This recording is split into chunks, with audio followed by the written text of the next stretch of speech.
ইলাহা ইল্লাল্লাহ। মহিলাদের ওয়াজ শোনার ব্যবস্থা আছে? কোন দিকে? মাশাআল্লাহ। বোনেরা যারা এসেছেন আপনাদেরকেও শুকরিয়া। আপনারা কোরআনের মাহফিলগুলোতে আসেন, আমরা চাই। কারণ নারীদের পেট হচ্ছে খনি, গ্যাসের খনি, তেলের খনি, কয়লার খনি, হীরার খনির চেয়েও দামি খনি, ঠিক কিনা? ওনাদেরকে যদি কোরআন সুন্নাহর আলোকে যত্ন নেওয়া যায়, ইসলামকে শিখার বোঝার সুযোগ করে দেয়া যায়, তাহলে তাদের পেট থেকে আল্লাহওয়ালা লোকেরা বেরোবে, আলোকিত মানুষ বেরোবে, দেশপ্রেমিকরা বেরোবে।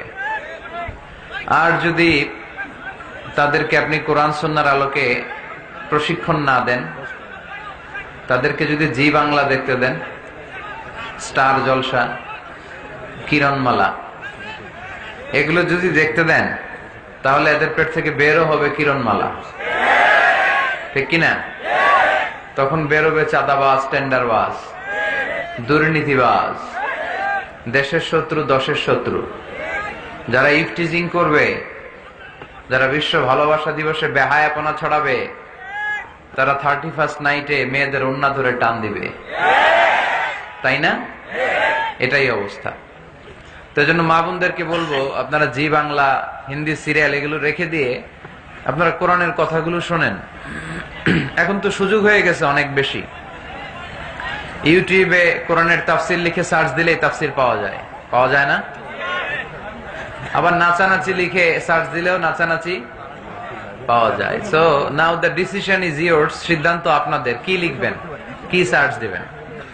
কোরআন সুন্নাহর কথা সার্চ দিলে কোরআন সুন্নাহ আসবে, নাচানাচি সার্চ দিলে আসবে রুব্বানে নাচে কোমর দুলাইয়া, ফেরেশতারা বলবে তোগরে পিটামু আমরা ঝুলাইয়া।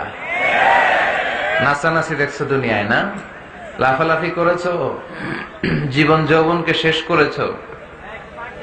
এই জীবনের সবচেয়ে দামি সময় হচ্ছে যৌবন। এটাকে কোন কাজে লাগিয়েছো? কিয়ামতের দিন জিজ্ঞেস করবে কে? আপনাকে বলতে হবে যে আপনার এই যৌবনের সময়টা আপনি কি করেছেন।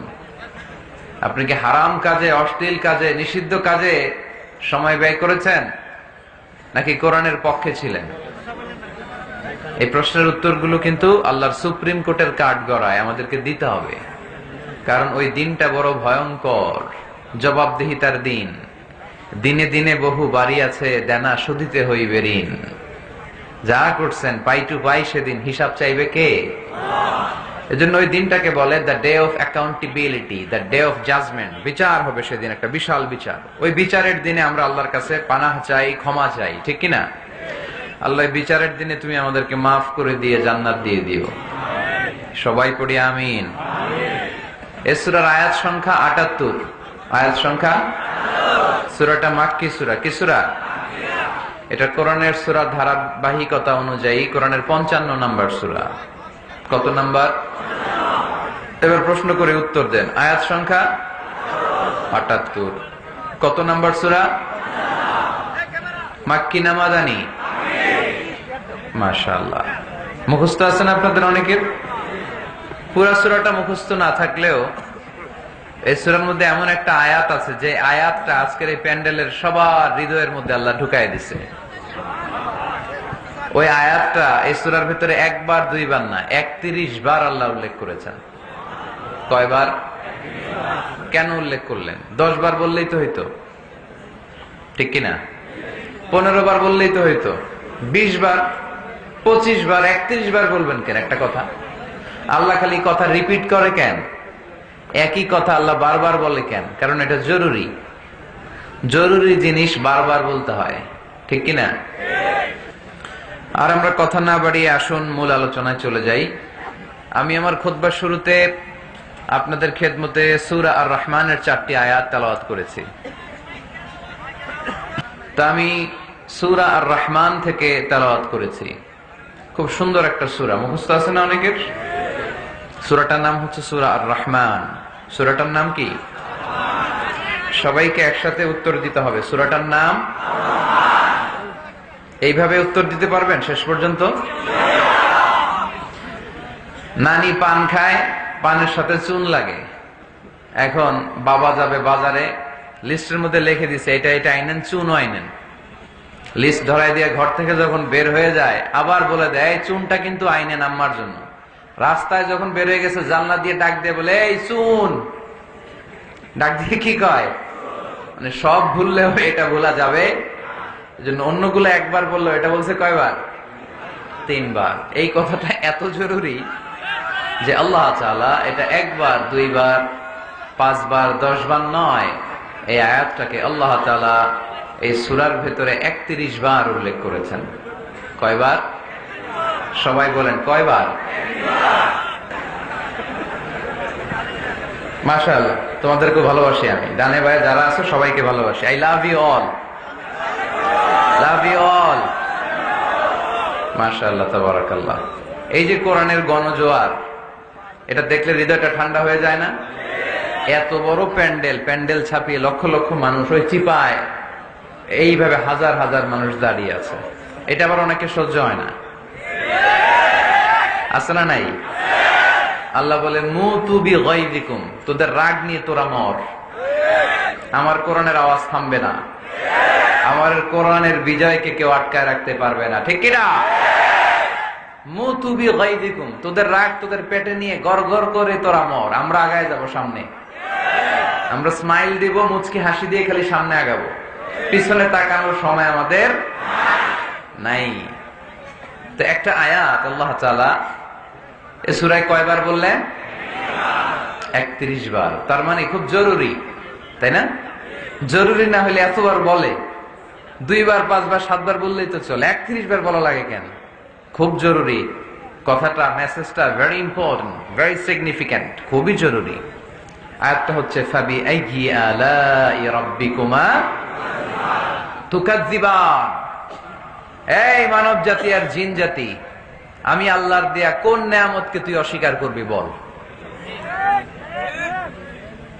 মালিকুল আমলাক, রাজাধিরাজ, রাজার মতোই বলছে, ঠিক কিনা? তিনি যেন তেন রাজা নন, তিনি সব রাজার বড় রাজা, মহারাজা।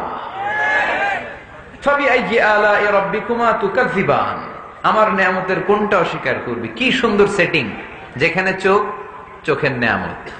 এই দুটি চোখ দিয়েছি বলে দেখো যে কত অপরূপ, এই দুটি চোখ দিয়েছি বলে দেখো যে কত অপরূপ। নয়নাভিরা খেতে খামারে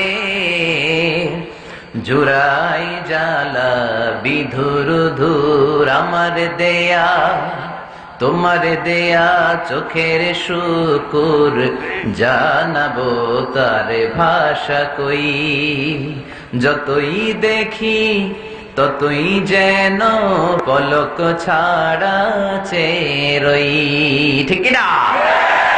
যত দেখি পলক ছাড়া চেয়ে রই।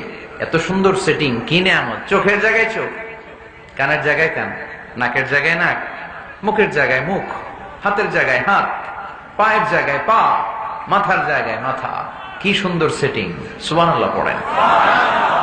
কান যদি এইখানে না হয়, দেখেন আল্লাহর সেটিংটা কত সুন্দর।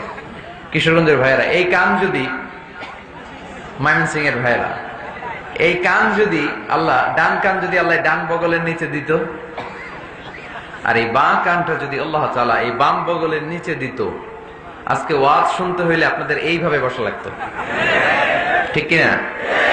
কারণ কান তো জায়গা মতো নাই, চাপা পড়ে আছে, কিছু আওয়াজ ঢুকাইতে হইলে এমনি থাকতে হইতো। চোখ দেখেন কি সুন্দর সেটিং। চোখের এটা যদি এদিকে না হয়ে এইদিকে হইতো কপালে, আর এই চোখটা যদি এই কপালে হইতো, সেজদা দিতে পারতেন? ফুটবল খেলার সময় হেড দিতে পারতেন?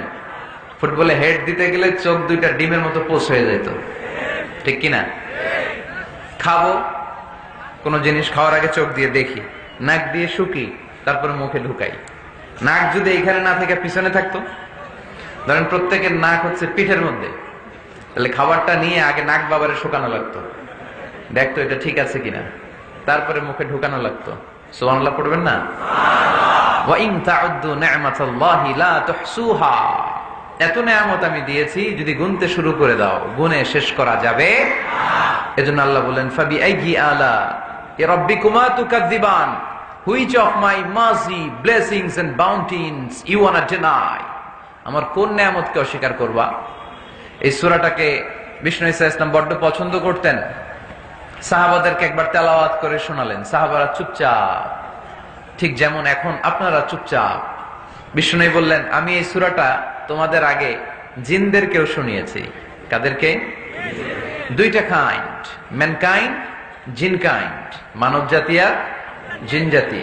ওমা খালাকতুল জিন্না ওয়াল ইনসা ইল্লা লিয়াবুদুন, আমি মানুষ আর জিন জাতিকে সৃষ্টি করেছি অনলি ফর ওরশিপিং মি, আমার ইবাদতের জন্য। বিশ্বনবী সাহাবাদেরকে তেলাওয়াত করে শোনালেন, দেখলেন যে সাহাবারা চুপচাপ, কথা বলে না।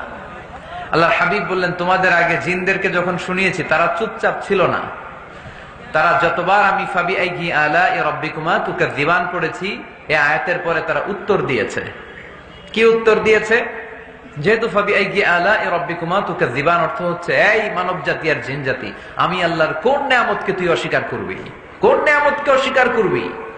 যখনই এই আয়াতটা আমি পড়তাম, তায়েফের ময়দানে জিনেরা উত্তর দিত, লা বিশাইইন মিন নিআমিকা রাব্বানা নুকাযযিবু ফালাকাল হামদু। আল্লাহ, তোমার কোন নিয়ামতকে আমরা অস্বীকার করতে পারবো না। আমরা পুরো জিনের গোষ্ঠী আজকে ঘোষণা দিলাম, আল্লাহ তোমার কোন নিয়ামতকে অস্বীকার করার কোন জো আমাদের নাই, কোন সুযোগ আমাদের নাই। সকল নিয়ামতের প্রশংসার মালিক তুমি। তিনি কে? আল্লাহ। We cannot deny any of your mercies and blessings and the bounties. All praises to you. আল্লাহ, সব ক্ষমতার মালিক তুমি, সব প্রশংসার মালিক তুমি। একটা নিয়ামত অস্বীকার করার ক্ষমতা আমার নাই। এত ভালোবাসতেন বিষ্ণু ঈসা ইসলাম সূরাটাকে।